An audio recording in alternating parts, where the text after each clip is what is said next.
Hello, this is Christopher Dirks, and this is my case study on the budget debacle.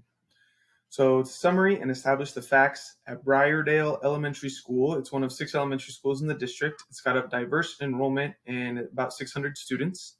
The curriculum is centered around basic instruction and is funded to support current and future success of the students by the superintendent. This means that supplemental curriculum like music, art, foreign language is entirely funded by fundraising. Foundations are set up at each school to raise money and allocate that money to develop the supplemental curriculum.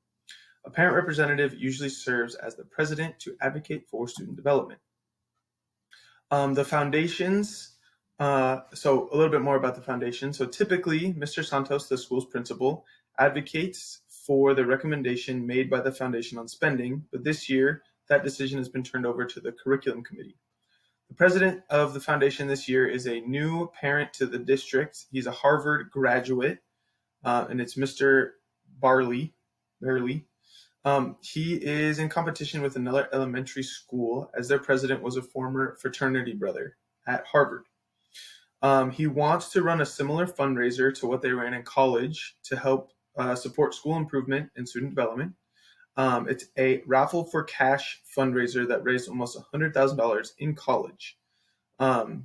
In this, one point the district needed to focus on is making sure the resources are equitable. So the debacle, as it turns out, there are some legal issues surrounding a raffle for cash in a school district building, even though the goal was for school improvement. This comes from the state level and has to be licensed to operate. There are also laws about including minors in ticket sales. Much to the surprise of both Mr. Barley and Mr. Santos, a sheriff's officer shows up to the event to take Mr. Barley to the station for booking. He was later released. The debacle ended up on the front page of the newspaper. Someone had tipped off the police about the fundraiser taking place that led to the arrest. The school district and principal all face an uphill battle to mend public relations. So legal and ethical issues in the state of Oregon as it relates to a raffle for public schools. You need to have a charitable gaming license in order to run an event like that for a nonprofit. There also can't be any minors that buy tickets, so everyone has to be 18 or older. Ethically, you could say that it's promoting gambling, even though it's, the money's going to supporting the school.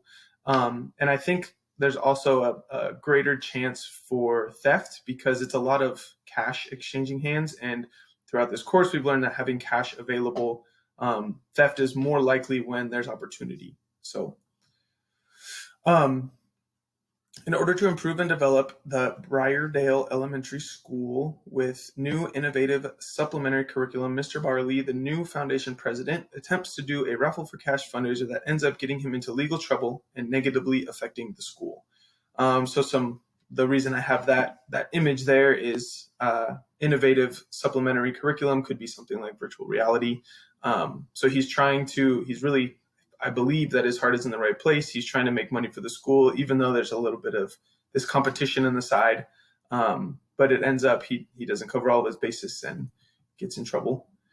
So the facts. So the people involved are Mr. Santos, the principal, Mr. Barley, the foundation president.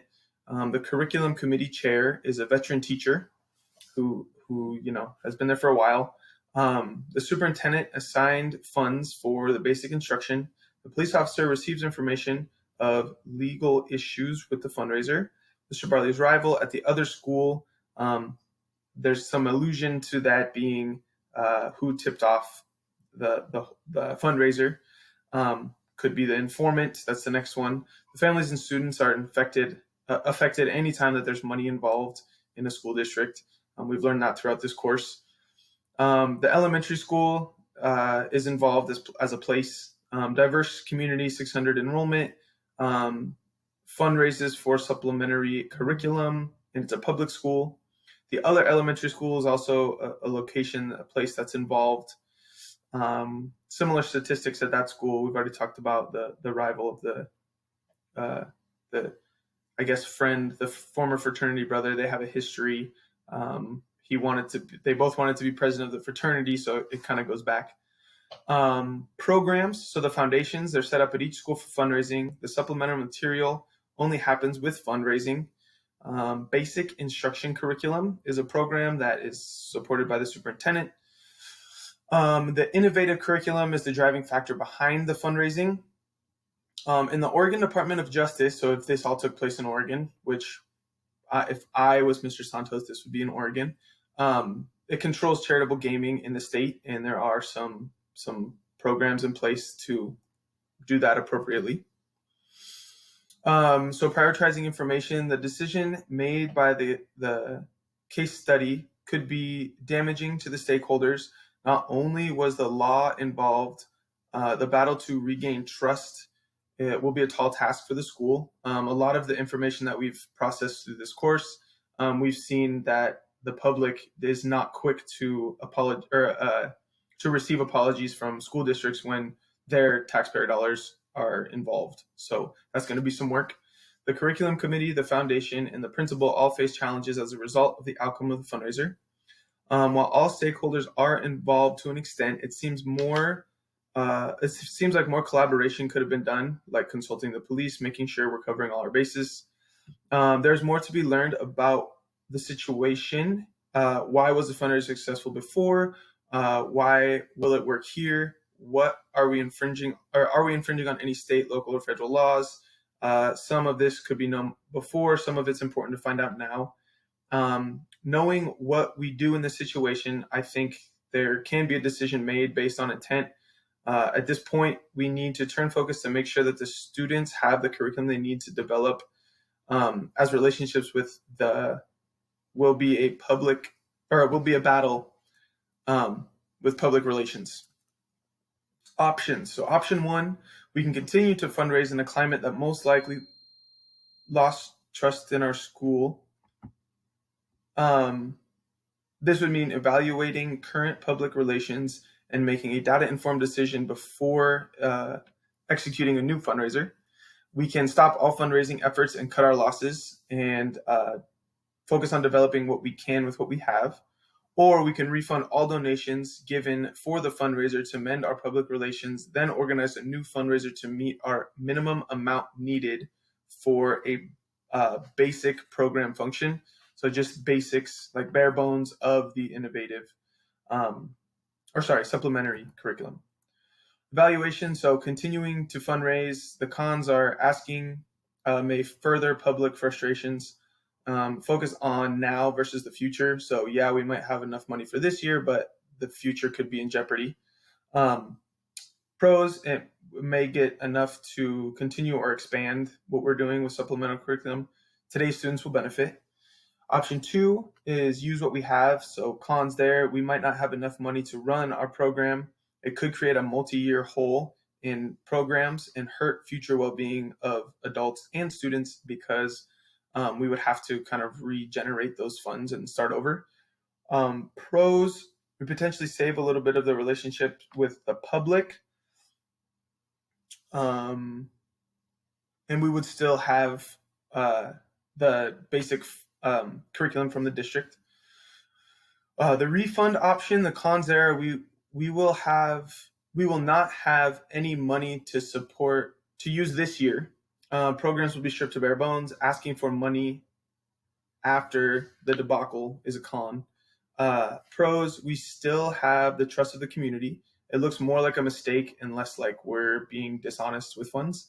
And it advocates for the district. Advocates for the district may donate the money back to us because it's a sign of goodwill to refund the money. So my choice would be option three. So refunding the money to the people who donated is the ethical decision. If the money is part of something with legal issues, then the money is not suitable for the public elementary school anyway, not to mention that the donors were deceived in a way. The best way to implement this would be to have a table set up where donors can come with their receipt or their ticket. They had to have a ticket to win the money anyway, so they probably still have that.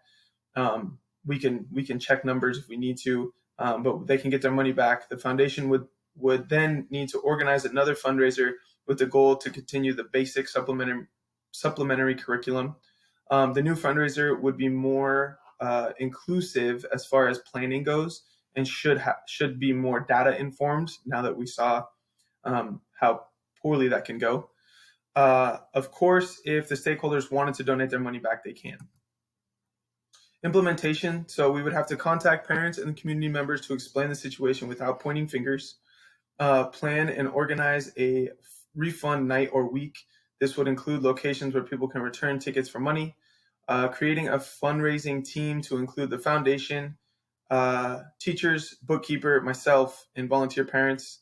Decide on a fundraiser that will meet our expectations while agreeing with community expectations.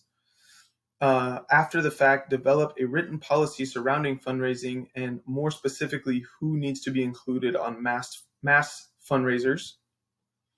What might happen, so there could be some shock that we are continuing to ask for money. There will be some loss of trust in us as a school overall.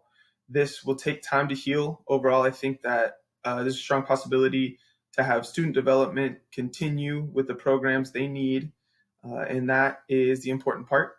Identify who needs to know. Everyone would need to know what the next steps are. Sometimes transparency is the best course, especially when it's public money you're dealing with. The superintendent, families, teachers, students, the foundation, volunteers, and the community all need to be informed. Can I deal with the person involved on my own? Because Mr. Barley was arrested, that's sort of with him in the law. As far as being president of the foundation, he would need to be replaced. I think even though he had good intentions, you can't really keep him on board from that. Using this data, we can evaluate the foundation and continue to develop the program. What else I may need to do if this does not work? At some level, this is a last-ditch effort. If it does not work, we may have to cut down the program that we offer. This is a warning of limited programs for our